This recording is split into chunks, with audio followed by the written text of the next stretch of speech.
Hello everyone, and welcome to some more horrific news.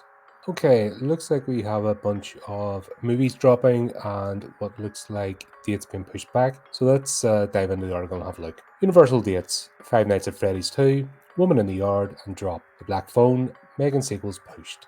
Universal Pictures on Thursday announced release dates for three major genre titles, revealing at the same time that two of its most anticipated sequels will shift on the calendar. Blumhouse's thriller, The Woman in the Yard, has been set to open on Friday, March 20th, 2025, with Platinum Dunes and Blumhouse's Drop debuting on Friday, April 11th, 2025, and Blumhouse's Five Nights at Freddy's 2 scare up box office on Friday, December 5th, 2025. Meanwhile, Blumhouse's The Black Phone 2 will shift from June 27th, 2025 to Friday, October 17th, 2025, with Blumhouse's M3GAN 2.0 shifting from May 16, 2025 into the June slot. All of the aforementioned will open wide. Directed by Joam Collet-Serra, starring Daniel Deadweiler, who previously collaborated on the upcoming action thriller Carry On, The Woman in the Yard's plot is under wraps. Written by first-time feature screenwriter Sam Stefanik. The film also stars Russell Horsby, Akua Opakaswala, Peyton Jackson, and Estella Kahile. Jason Blum produced alongside Stephanie Allen, and Deadweiler, Collet-Serra, Gabriel Ebron, Scott Greenberg, and James Morgan, serving as EPs. Also, without a logline for the moment, the thriller Drop from director Christopher Landon stars Megan Fahey along with Brendan Skellner, Violet Bain, Jacob Robinson, and Ed Weeks. Written by Gillian Jacobs and Chris Roach, Pick is produced by Blum for Blumhouse and by Michael Bay. Oh my god, there's a name I hope I'd never hear again, ever.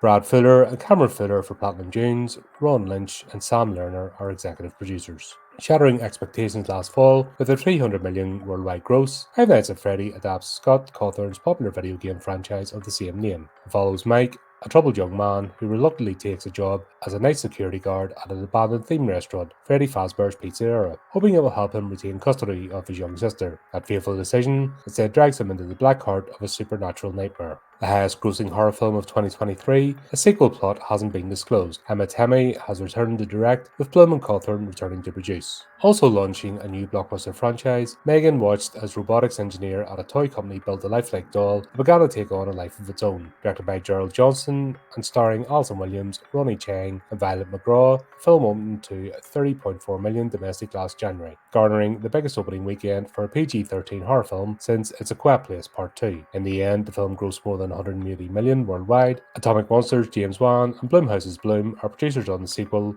whose plot hasn't been disclosed. Finally, we have Black Phone 2, which follows up the serial killer pick starring Ethan Hawke, which broke out as a phenomenon in 2022 with $160 million worldwide. No word on the story this time round, but Hawke, Mason Thames, Madeleine McGraw, Jeremy Davies, and Miguel Mora have returned to star. Scott Derrickson is directing from his script, written with frequent collaborator C. Robert Cargill, with the duo producing alongside Blum. Joe Hill and Ryan Turek are executive producers. Right, there you go. A lot to pack in. They could have made about 3 articles out of this and have squeezed it all into one. Right, so Woman in the Yard, don't care about. Drop, don't care about.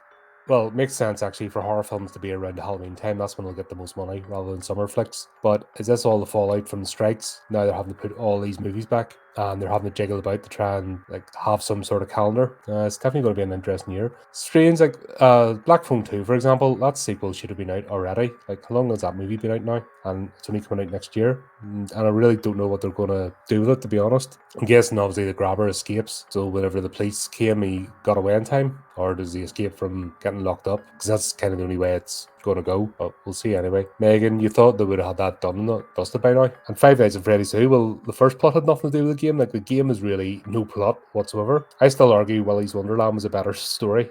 Yeah, there you go. Oh, there's a lot to sort of pack in this one, but basically all it's saying is a lot of movies have been put back and they're just jiggling about release dates and they've no information whatsoever on what the plot details are or anything, so it's kind of grabbing the straws. But there you go. There's that. Let me know what you think. Are any of these interesting you? Are you looking forward to them? Do you feel they're just making them for making sequels' sake? Is pushing back a date affecting your enjoyment of the movie or anticipation for it? Anyway, there we go. Let me know in the comments. And until next time, keep up to date with the channel, do the type of clicking things, and remember to keep it creepy, keep it horrific.